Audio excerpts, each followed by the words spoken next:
Welcome back to the Shared Services Advantage series. And in episode 8, we talked about what steady state looks like from the corporate lens, how to manage shared services like a business once it's live. We covered governance, we talked about the cadence, continuous improvement from the top down. But today, we're flipping the view. We're going inside the engine room. We're going to be talking about what it actually takes to run shared services pod day to day on the floor.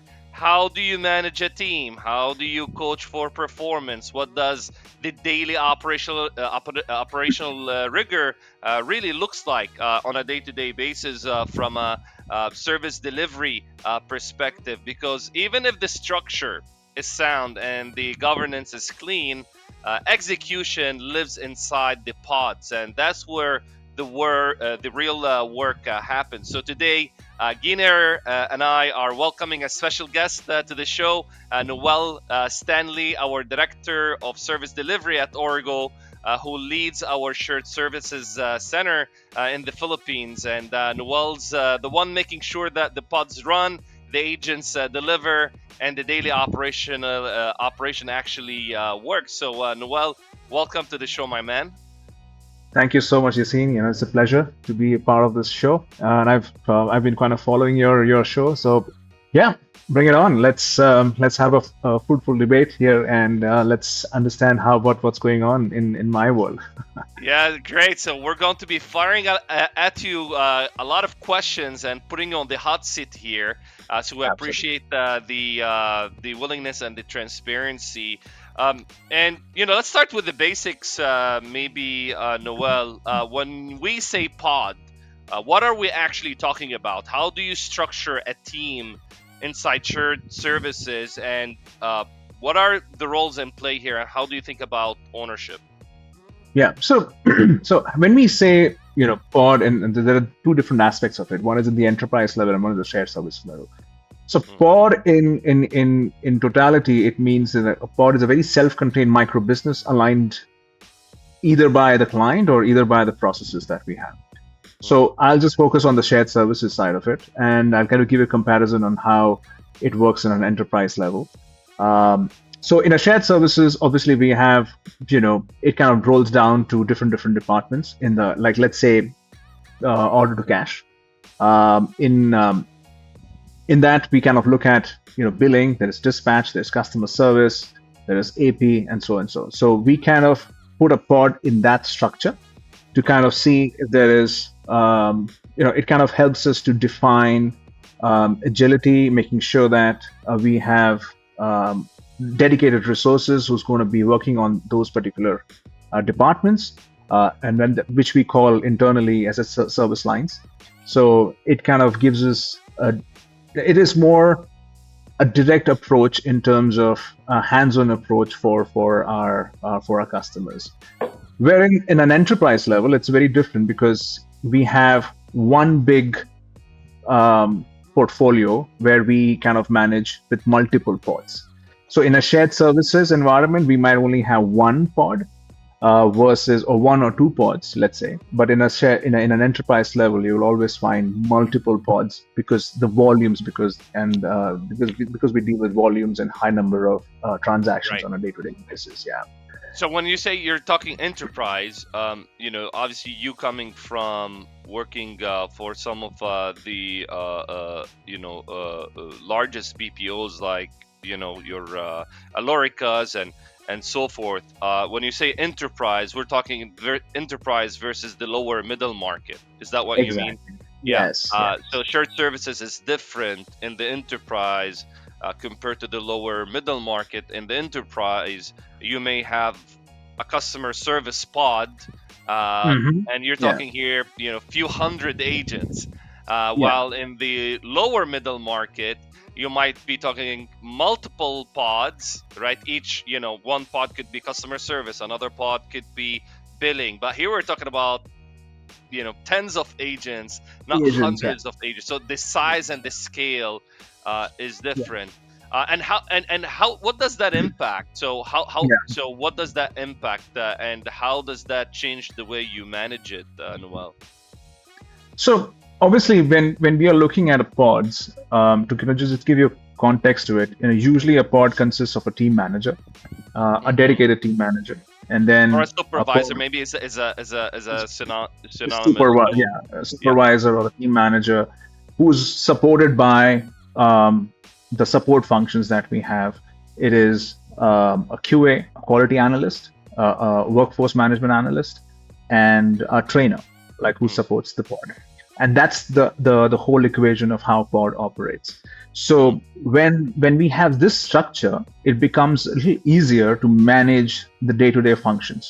Now, when I say day-to-day functions, is it comes into your, managing the performance, managing process improvements, because we have dedicated a QA analyst, we have Mm. dedicated trainers who can operate in the same realm. So it kind of gives us an easier access and making sure that it's faster when it comes to Mm. implementation and process improvements from a day-to-day standpoint. And that's why Pod is a successful, a business operations in how we want to run the business. So yeah, so Makes that's sense. why that's why you'll usually see an enterprise level and the lower mid market, adapting to this style of operations. Do you think, question for you, Noel, do you think, because I'm in the lower middle market, but I worked in an enterprise for many years as well, so I've done both. And I ran call centers and enterprises as Mhm. well. Yeah, Do you think, I think I know the answer to this, but I want to ask you, like, smaller yeah, pod, working with the lower middle market, typically the lower middle market has a lot of need, the customer need, a lot of it is hand holding.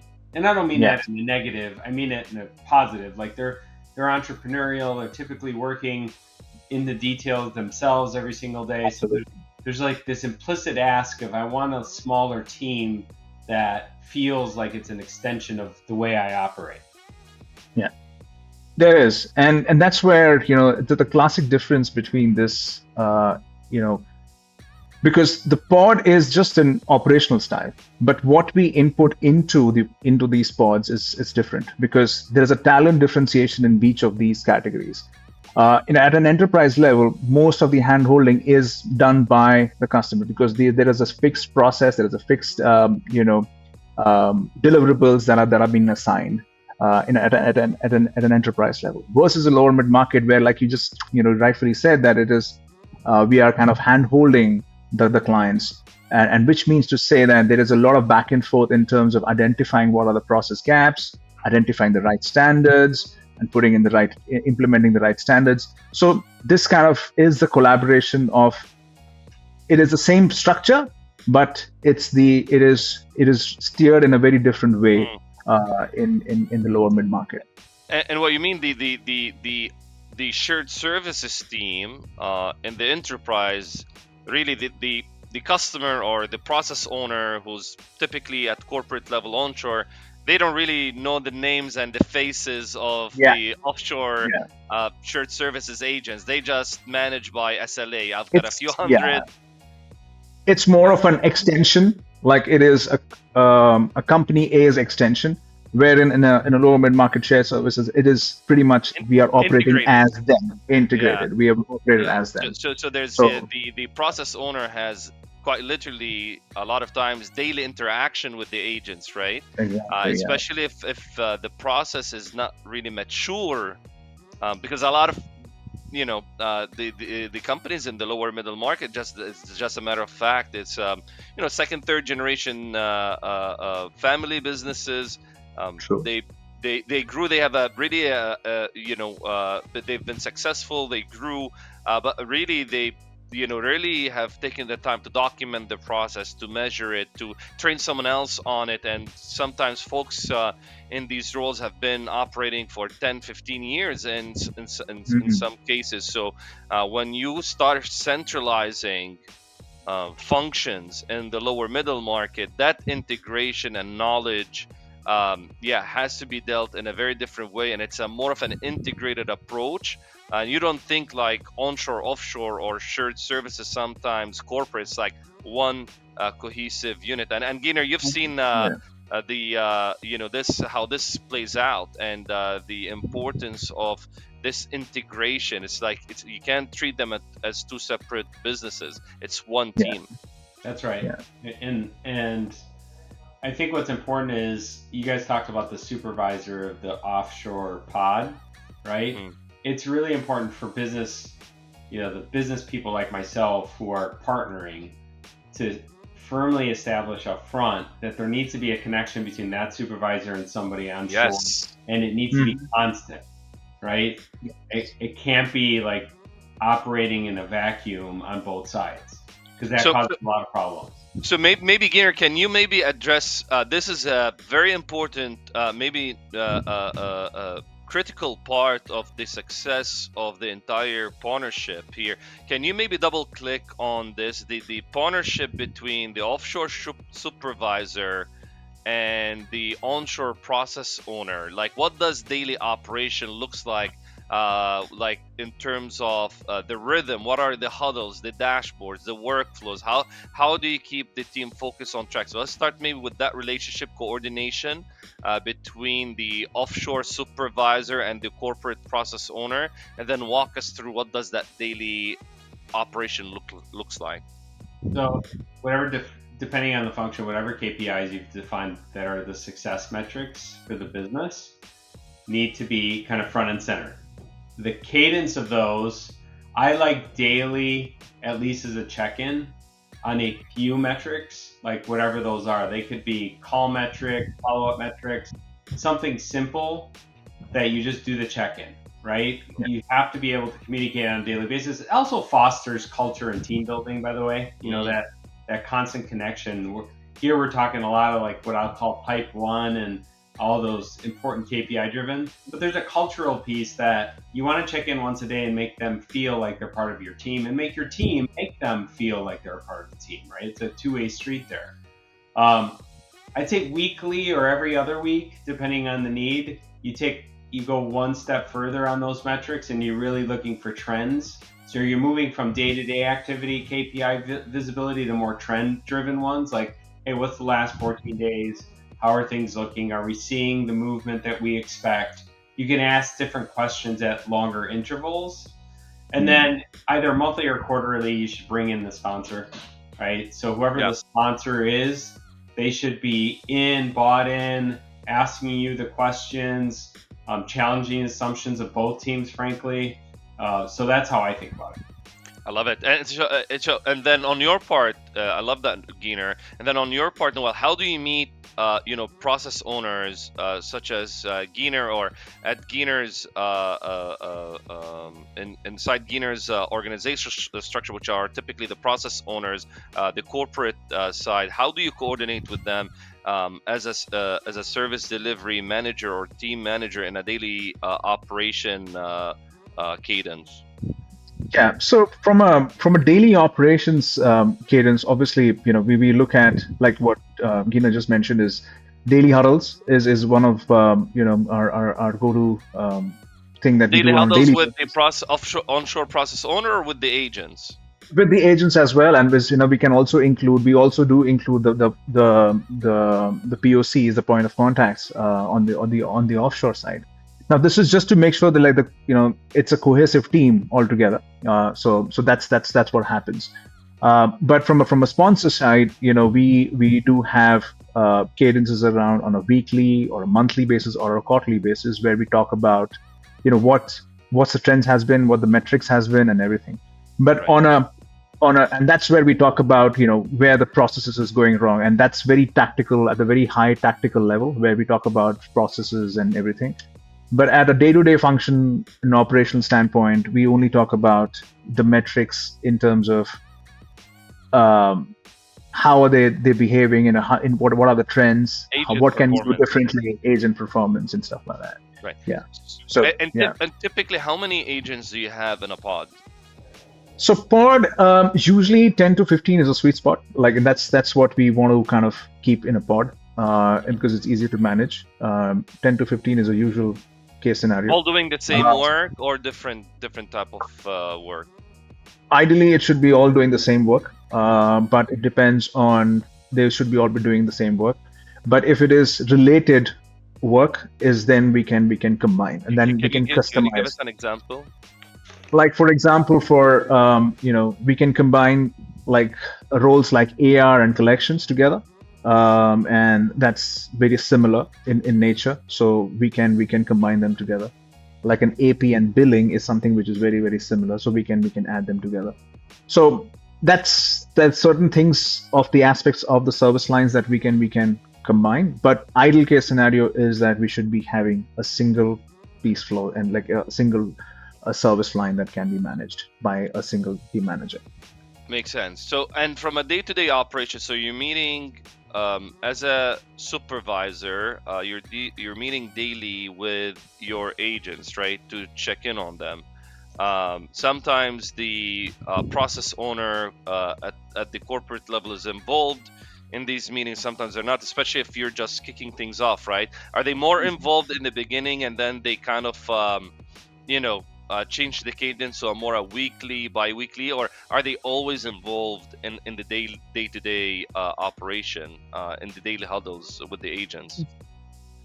Initially, yes, they are, and it kind of gradually fades out depending once the agents gets used to the system, and once the whole team gets matured enough and they're seasoned, then they kind of eventually do less hand holding. It's more of updates. So kind of that's the shift that happens once the agents and the supervisor, they get acclimatized with the Right. process, with the systems, then they gradually fade off. So But the yeah, process then owner is a lot more involved in the beginning, but then and they're coordinating maybe even not just with the supervisor, the offshore supervisor, but they're coordinating also with the agents. But then as the program matures and there's a level of confidence and you hit certain criteria, then really the relationship goes from talking to the agents to really just coordinating with the offshore supervisor because you've reached like a stable state of sorts. yeah, and that's the eventual goal for even for service delivery. Like that's the eventual goal for my team. Eventually, we want the offshore partners to kind of be less involved in day-to-day business, and that's where we want to give You them mean the back onshore more. partners? Yeah, sorry, did I say offshore? Sorry. Yeah, I meant onshore Yeah. partners to be more hands off, and then they can concentrate on other things, and that's where the value comes in. Yeah. The only watch out is that point person on the onshore side, my side is the customer. Let's just say they still own they're still accountable for changes to that process and making sure that they keep up to date with the team, right? Because for me, that's a little bit of the minefield I have found. You get stable state, they get really comfortable, and they start losing sight that some dynamic is changing on their side, and they haven't communicated it, right? So there has to be that, hey, we get it, it's stable state, and that's great, but as changes come through, you are responsible to make sure you're working with the offshore team on those changes so that their process can also evolve. That's a great insight, Gyner. So Noel, how do you make sure that when there are changes, it doesn't get lost in the, it doesn't get lost or it doesn't fall through the cracks, and there's all it's like you're running as a global team and you're all in sync. You're not, thinking offshore, onshore, and you're running in silos. Yeah, so whenever these such things can happen, obviously. So what we do have a structured way of downloading these changes and updates that comes in, and that's where the support function comes in. That's where training and quality they come in. So the training team takes the download, and then we have something called a work instruction. That's your go-to Bible that we kind of keep it updated, and So the idea here is whenever there is a change, there is a one-piece flow where it comes from the point of contact onshore to the point of contact here, and then the trainer trains everybody uniformly. So there is no break anywhere, break of any information, and it is systematically phoned down to all the agents here offshore, and then the updates are tracked and they are maintained.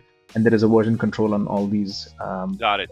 So whenever there is a change, this is a trigger to really huddle the team together, bring in a trainer, do a refresh or whatever, communicate, do a knowledge transfer on the changes in the process, and then the trainer updates any work instructions, SOPs, and then trains the agents and makes sure that they're now conforming to the new process. Yeah, and then that's how we keep a check. And how we keep a check is through QAs. We have quality analysts who keep a check on if whatever changes that were downloaded Are they being followed? Are they being, Right. adhered to and stuff like that? And then we report back to the onshore team. And those changes are what typically communicated in your weekly cadence with the onshore process owner, customer. How are changes communicated to you? How do you know that there's a change? Is it just Yeah. like So ad hoc?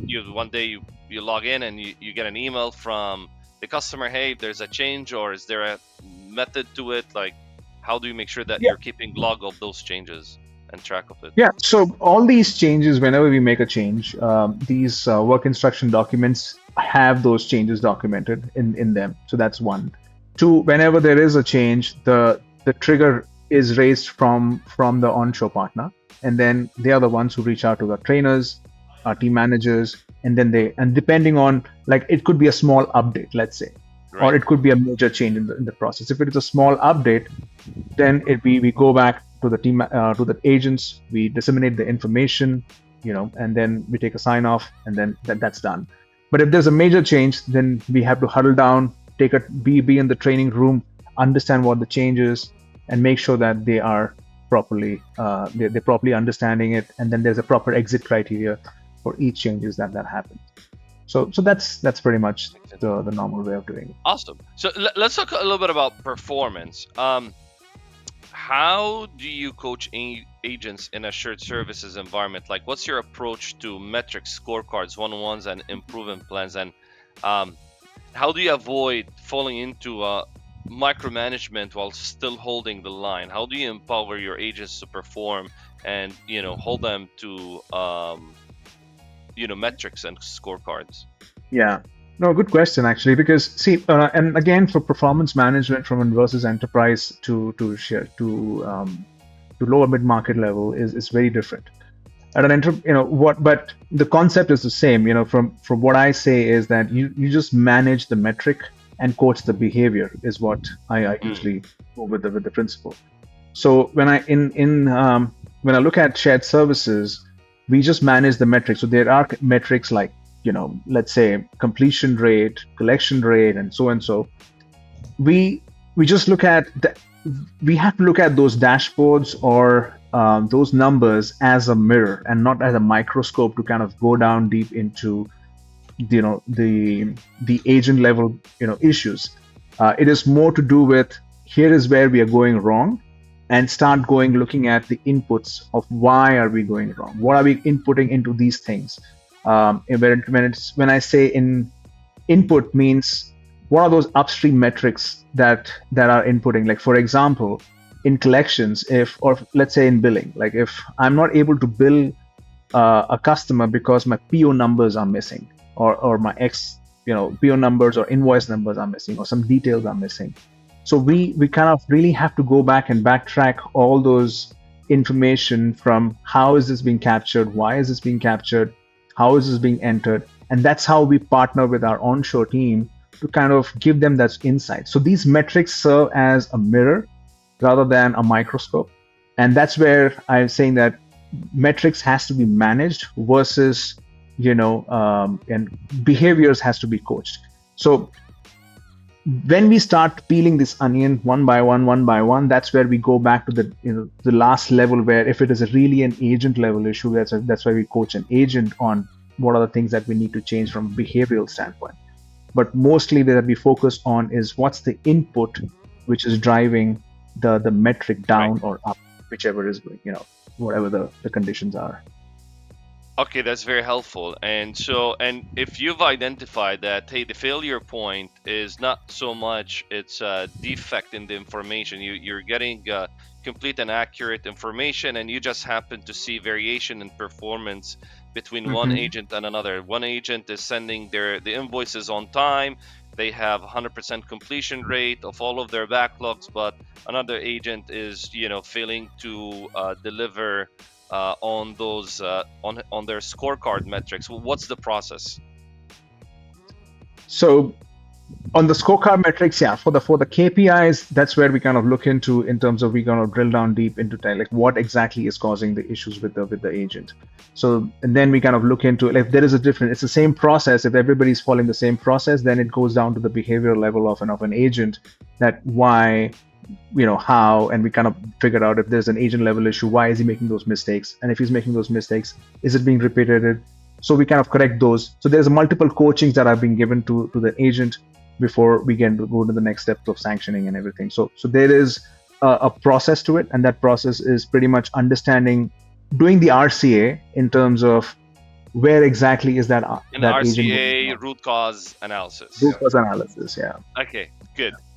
Root cause analysis, and then what is that coaching cadence looks like? Is it trigger based when there is like No.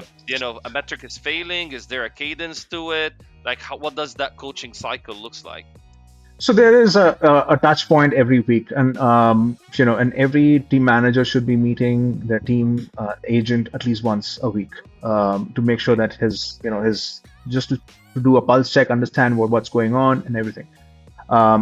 And if there is a defect that comes in, or while they are doing the coaching, when they're going to be listening to the calls, or they're going to be monitoring their transaction, if they find there is a defect in there, they call out immediately. They go to the agent. They have a one-on-one session. They talk about, and then they discuss the mistakes. So it's a two-pronged approach. There's a cadence. One, there's a weekly coaching session with the agent, regardless of what's going on, and you're just reviewing transactions, reviewing quality of work, and you're just checking in with the agent. But then there's a trigger-based coaching upon any of the metrics failing, and you identify it's a agent, it's a people related performance issue, and then you pull them out and you have a coaching session with them. Coaching. Yeah. Fantastic. Well, so great. So maybe let's you kind of touched on the support functions. And maybe we can double click on it a little bit and talk about the supporting cast. Like you said, QA, workforce analyst, trainers. Like, how do these functions plug into the pods? Like, what's embedded versus centralized, shared versus dedicated? And how do you make sure that they're actually supporting, not creating more complexity, and there's no clarity of who's doing what? Am I doing the training? Is he doing the training? Who's responsible for all the different things? So how do support functions integrate into the pod, Noel? So the pod is pretty much like, I kind of explain it to you in a different way. So the pod is pretty much like the engine, the car's engine, let's say, and then your support function is going to be your gearbox, your gas pedal, and your brake. So and then your steering wheel. So the thing is, no matter how good your engine is, like you have a V8 or a V12, if you don't have these support functions working together, we will not be able to run the car. So like I said, the steering wheel and the gearbox would be your WFM. That's your workforce management, because that helps you to forecast and steer you into the right direction. Because a workforce management team would be able to assess the volumes that we are coming in. And do we really, like, if there is a volume spike going into the next month, they assess the seasonality, and they look at the trends, they look at the processing time. How does that help me? Because if I'm seeing a volume spike in the next coming months, in the next 2 to 3 months, I can start preparing to add more FTEs now, because there is a training, there is a learning curve for an agent to come in on board, and then and start working and making those. There is a learning curve for it. So workforce analysis is very, very important in that way, because that will help me to forecast and be in the future. Yeah, you were saying something. Yeah, let me ask you guys a question. So how do you? I'm your customer in this call, by the way. I'm playing the role of a customer. So you're doing your workforce management, and I hear you. But the way I would ask is, are you looking at workforce management as it pertains to your pods, or are you working with your point person at the customer level to say, let's look at the total workforce that you have, Mr. Customer, the pod plus your onshore, and let us help you understand how we can provide value within that total workforce now that we're partners, as opposed to just growing your pod. Like as a leader of a company, I find more value in that, right? For you to say, I'm going to look at your whole AR group and your pod that you have, do an assessment to the AR group, and come up with recommendations that says, maybe for these 4 roles, we'll take that into the pod, but maybe this one should stay on shore and you need to hire another person there, right? Yeah. Just a question. Yeah. So so there are two. Again, it depends on from a partner to partner, because we have certain sections of our client group which is giving us the whole value stream when I'm going to look at it. So in that ways, the workforce team is able to forecast the entire end to end. Like to your point, where we can start from the billing side of it, going right up to the collection side of it. Like what's coming in and what's going to come out. But there are certain sections where we have to just only forecast for the pod aspect of it, because that's the only value stream that I'm currently managing. So in that value stream, I'll only be able to forecast the pod section of it, like what's the volume that is coming in, and how much is the output that is going out. So it's customized in that ways. But yeah, there is more value when we look at it end to end, because there is less assumptions and more actual numbers, versus in when we're looking at a single piece value stream of one section, it will only be showing you the volumes for that particular pod. So, So yeah. so you're looking at the totality of the volumes, right? And so when you're doing workforce analysis, Mhm. and you're trying to figure out what is the right level of staffing, you're really looking at the volumes in totality, regardless whether it's onshore or offshore. And then based on the skill matrix, right, based on the skills available, then you're like, okay, for these volumes, these go to the shared service center and we're right staffed. But for these volumes, really, it stays at corporate, right? And this typically is managed by the process owner, even though you don't have influence into that. But there's a partnership. I guess that's Gyner question. Like, how do you partner with the process owner to say, okay, here's where we can support you based on, the scope of work, and based on the volumes that are coming our way, and here's what you need to be mindful of, and because there's also overlap, right? It's not like it's clear cut. Some, especially in the lower middle market, sometimes onshore is doing 1 2 3, offshore is doing 3, 4 5 6, and then you need to pass it back, right? So there has to be tight collaboration between onshore offshore to understand the volumes in totality, to accurately predict the workload and make sure things don't break down, especially when it's a high season, like summer season, for instance, in HVAC or commercial kitchen. You got to make sure, if you're taking in service calls, but then you have a dispatch team that's at the local level, right? There's a very tight coordination happening. Yeah, and also we also look at, like, and that's where, when we, even if it is a pod structure that we want to be just forecasting for, if we have historical trends, that kind of is really helpful to kind of bake in the next years, or in the future months forecasting. So that really helps at times, even if we are not able to go to the upstream processes where we Yeah. can see the inflow of it. Yeah. So And so I guess you're talking to the availability of data. So sometimes the data is not very much available yeah, to do yeah, proper forecasting for the entire organization.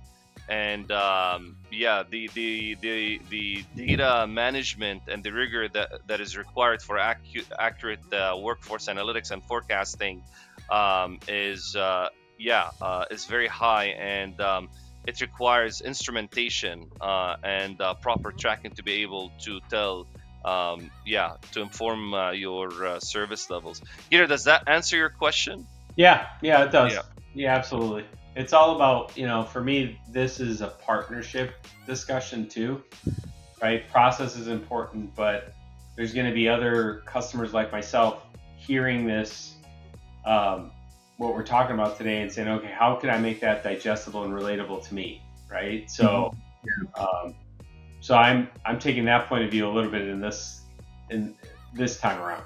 Yeah, no, absolutely, and a lot of times when you're making decisions on what's done in a shared service, what's done onshore, you do this in the shared service center, and you do this at corporate level.